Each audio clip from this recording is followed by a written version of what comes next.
బాధ్యత అండి. నేను గంటా శ్రీనివాస్ గారు, వెలగపూడి, పల్లాసీను నలుగురు మాట్లాడా.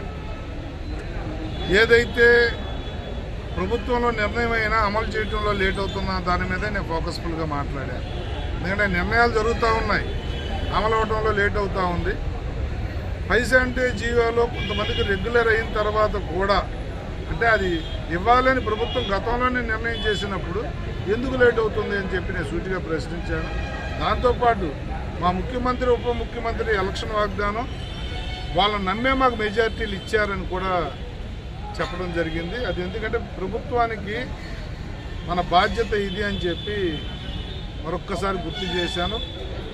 అంతే గొప్పగా దేవాదాయ శాఖ మంత్రి స్పందించి 3 నెలల లోపే వీళ్ళందరికీ కూడా పట్టాలు ఇచ్చే కార్యక్రమం జరుగుతుందని కూడా వారు తెలియజేశారు. సభ ద్వారా రికార్డు అయ్యింది.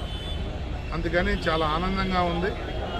నా టర్మ్లో నేను ఎమ్మెల్యేగా ఉన్నప్పుడు దీర్ఘకాలికంగా ఉన్న ఈ సమస్య పరిష్కారం అయితే నాకన్నా అదృష్టవంతుడు, నాకన్నా ఆనందించేవాడు ఎవరు ఉన్నాడు.